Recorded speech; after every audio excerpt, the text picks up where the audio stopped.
The Word of an Engineer by James Weldon Johnson, 1871 to 1938. She's built of steel from deck to keel, and bolted strong and tight. In scorn she'll sail the fiercest gale, and pierce the darkest night. The builder's art has proved each part throughout her breadth and length. Deep in the hulk of her mighty bulk, 10,000 Titans' strength. The tempest howls, the ice wolf prowls, the winds they shift and veer. But calm I sleep, and faith I keep in the word of an engineer. Along the trail of the slender rail, the train like a nightmare flies, and dashes on through the black mouth yawned of where the cavernous tunnel lies. Over the ridge, across the bridge, swung twixt the sky and hell, on an iron thread spun from the head of the man in the draughtsman's cell. And so we ride over land and tide without a thought of fear. Man never had the faith in God that he has in an engineer. Okay, this is a poem by James Weldon Johnson. James Weldon Johnson was an African American. He was born in Florida into a middle class family. He was an activist for equal rights and worked for a long time for the National Association for the Advancement of Coloured People. He wrote various books of poetry, and then he started to write a history of black life in New York that focused on the Harlem Resistance, and an autobiographical book as well.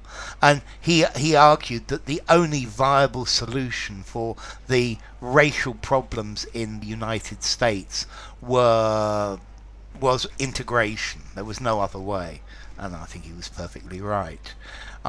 His death was quite strange because he was driving home to his summer house in Maine one day when his car was hit by a train.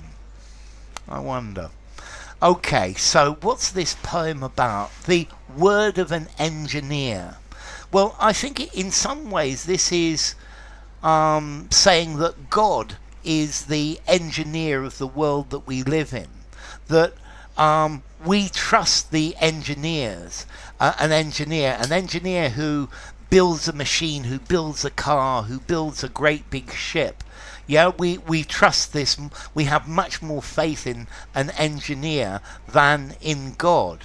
And I think he's wondering what has happened to the faith of man in God, that maybe science is the new God. And I think he's not very happy about that. So, she's built from steel, from deck to keel.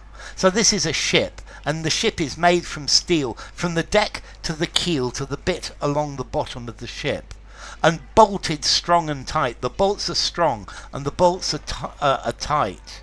In scorn she'll sail the fiercest gale, and pierce the darkest night. So scorn is where somebody is very unpleasant to you. So she will sail in the most unpleasant conditions. In the fiercest storm, the darkest night, this ship will sail, because it's made by an engineer. The builder's art has proved each part throughout her breadth and length. So the art of the builder has made certain that each part of this ship, through the width and the length of the ship, is good. Deep in the hulk of her mighty bulk, 10,000 Titan strength. So in the middle of her huge size, there is the strength of 10,000 Titans. So the engines are incredibly powerful. And this is something that the engineers, that the scientists, that they have given to it. The tempest howls, the ice wolf prowls, the winds they shift and veer. So there is a tempest, there's a big storm, and the ice wolf, there is ice everywhere. I like this, the wolf prowling, looking around, looking for a victim. But this is the ice, there is ice everywhere, there is danger. The winds, they shift, they move, and they twist and veer. So there's a horrible icy storm. But calm I sleep, and faith I keep, in the word of an engineer. But I'm happy, I'm not worried, I sleep calmly, because I'm certain that the engineer has done his job, he's done a good job. And then he changes to a train. Along the trail of the slender rail, the train like a nightmare flies. So there's a road or a route, and this thin rail, the train, it flies along this rail almost like a nightmare, and it dashes on. It goes very forwards very rapidly through the black-mouthed yawn, where the cavernous tunnel lies.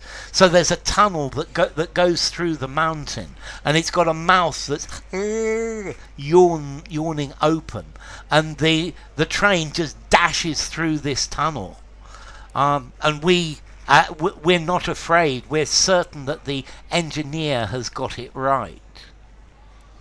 Over the ridge, across the bridge, swung twixt the sky and hell.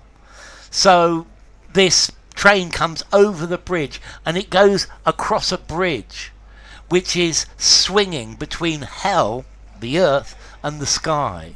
Yeah, so this bridge across a canyon. On an iron thread spun from the head of the man in a draughtsman's cell. So the iron thread is the metal rails. And this metal rail has been spun.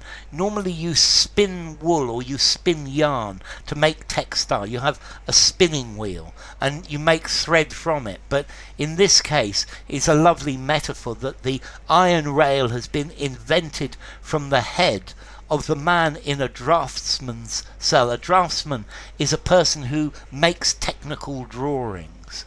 And I think I quite like the word, the use of the word cell, because it sounds like the draftsman is in prison.